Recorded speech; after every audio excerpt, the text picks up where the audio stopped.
धन्यवाद सभापति महोदय। कभी सुदामा पांडे धूमिल जी ने कहा था कि एक आदमी रोटी बेलता है, एक आदमी रोटी खाता है, एक तीसरा आदमी भी है जो न रोटी बेलता है न रोटी खाता है, वो सिर्फ रोटी से खेलता है। वो तीसरा आदमी कौन है?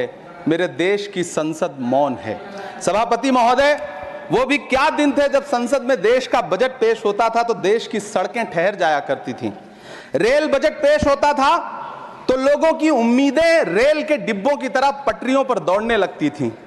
पूरा देश धड़कने रोक करके वित्त मंत्री और रेल मंत्री को सुना करता था। अफसोस, अब बजट पेश हो जाता है, मीडिया चैनल सरकार का महिमा मंडन करते हैं और बेचारी जनता बजट के आंकड़ों के शब्द जाल में उलझी हुई महीनों बाद समझ पाती है कि उसका तो फिर से कट गया। सभापति महोदय, पिछले 2 साल अमृतकालीन बजट पेश किए गए और इस बार एक नई शब्दावली गढ़ी गई है, तुष्टीकरण बनाम संतुष्टीकरण का बजट।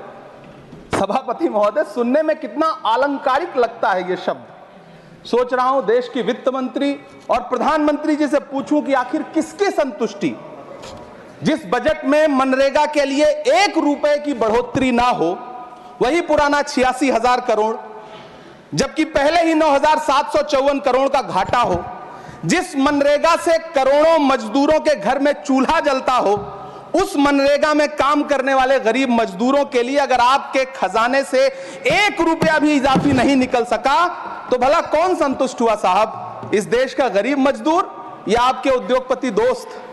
वो जो महाराष्ट्र में लोकसभा और विधानसभा के बीच में 40 लाख मतदाता बढ़ाए गए थे, अरे उन्हीं के लिए मनरेगा का थोड़ा सा बजट बढ़ा देते। क्या उसमें मनरेगा का एक भी मजदूर नहीं था? 40 लाख लोगों में सारे के सारे 12 लाख की छूट वाले से आगे के लोग थे।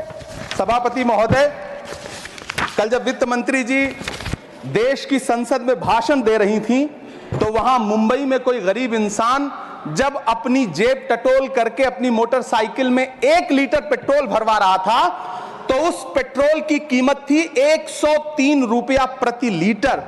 आखिर इतना महंगा पेट्रोल डीजल खरीद के कौन संतुष्ट हो रहा है?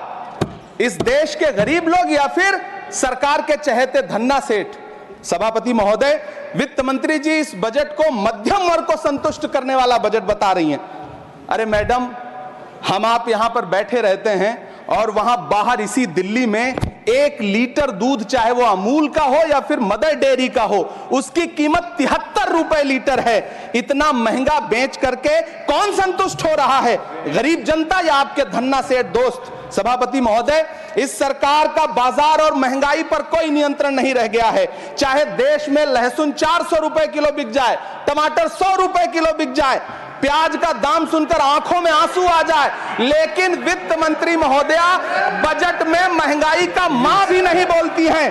बच्चों की किताब और पेंसिल तक पर टैक्स लगाने वाले सरकार से मैं पूछना चाहता हूं कि आप मध्यम वर्ग का हितैषी बताते हैं खुद को, तो शर्म नहीं आती है? खुद को धार्मिक कहने वाली सरकार भगवान श्री कृष्ण के प्रिय खाद्य पदार्थों दही और मक्खन तक पर जीएसटी लगाती है और बात करती है मध्यम वर्ग की हिमायती होने की। जिंदा रहते हुए जनता से हर चीज पर टैक्स वसूलने वाली यह सरकार कम से कम मरने पर तो लोगों को बख्श देती, लेकिन नहीं, वहां भी लूटना है। अंतिम संस्कार के सामान, अगरबत्ती, धूप बत्ती, केवड़ा जल, चंदन पाउडर, जौ, बताशा, काला तिल, पंचरत्न, कपूर और कफन तक पर टैक्स लेने वाली यह सरकार किस मुंह से खुद को मध्यम वर्ग का हितैषी बताती है?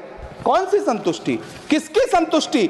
कदम कदम पर टैक्स देकर लुटने वाली जनता की या फिर जनता से टैक्स वसूल करके धन्ना सेठों का खजाना भरने वाली सरकार की? किसकी संतुष्टि? सभापति महोदय, 18 अगस्त 2015 आरा का बिहार का ऐतिहासिक मैदान, सजा हुआ मंच, हजारों की भीड़ और सामने खड़े हुए देश के प्रधानमंत्री का भाषण।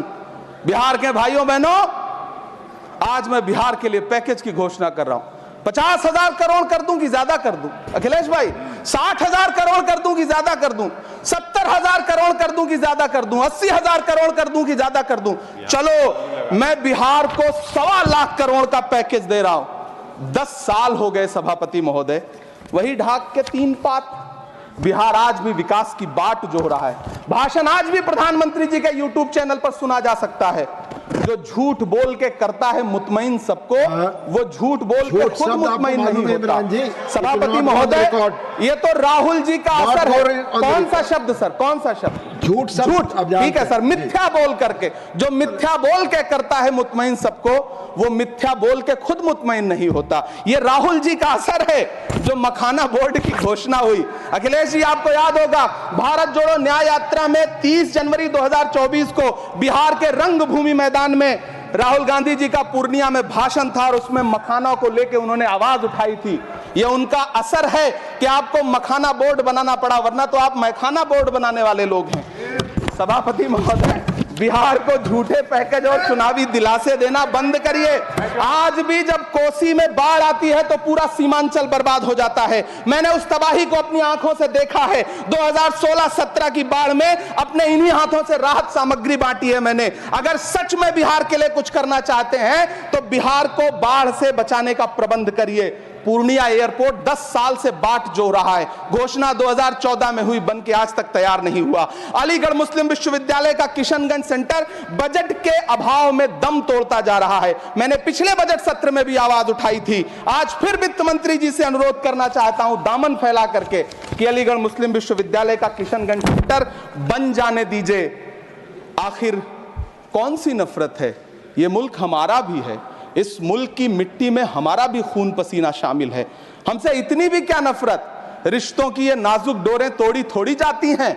अपनी आंखें दुखती हो तो फोड़ी थोड़ी जाती हैं। सभा